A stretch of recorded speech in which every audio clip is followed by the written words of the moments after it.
Barkanmu da wannan lokaci, barka da jimirin sake kasancewa da mu a wannan tasha tamu mai albarka. A yau kuma muna ɗauke da shahararrun mawaƙa guda biyu tsakanin Auta MG Boy da Nura M Inuwa, inda za mu kawo muku wani cikakken rahoto da bayani akan waƙoƙin nasu wanda suke saki a 'yan kwanakin nan. Mai sauraron mu muna roƙonka da ka biyo mu har ƙarshen bidiyon nan, sannan kar ka manta ka danna mana subscribe da alamar ƙararrawar sanarwa domin kasancewa da zafafan labarai da kuma bidiyoyinmu masu tushe da asali da kuma ma'ana, gami da sabbin bidiyoyinmu da zarar mun dora za a sanar da kai cikin sauki ba tare da bata lokaci ba ko kuma ka je nema.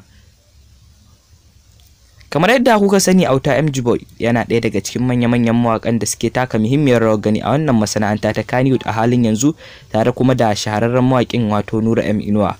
Inda idan mai sauraro kana biye da mu a kwanakin da ya gabata, mun kawo muku waƙoƙin shahararren mawaƙi wato Auta MG Boy a wannan tasha ta mu mai albarka. Sai gashi a wannan karan kuma mun zo muku da wata gasa inda za mu so mu ji ra'ayinku ko ra'ayinki game da mawaƙin da ya fi burge ki tsakanin Auta MG Boy wanda kuka fi sani yayi waƙar Baba Ayi Mini Aure da kuma Nura M Inuwa, fitaccen mawaƙi wanda yayi waƙar Hamra.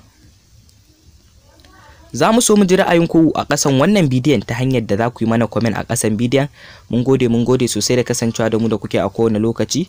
Zamani TV 24 tashar al'umma. Kar ku manta kuna tare da Zamani TV 24, kuma za mu so mu ji ra'ayinku game da wannan bidiyo da muka yi muku, domin hakan ne zai ƙara mana ƙwarin gwiwa kuma ya ƙara ƙarfafa wannan gwiwa wajen kawo muku labarai masu tushe da asali gami da sabbin bidiyoyi masu ma'ana a duk lokacin da muka ɗora wani bidiyon, kuma za a sanar da ku cikin sauƙi ba tare da ɓata lokaci ba ko kuma kun je nema. Mun gode sosai da kasancewa da mu da kuke a kowane lokaci da irin haɗin kan da kuke bamu gami da gudunmawar da kuke bamu.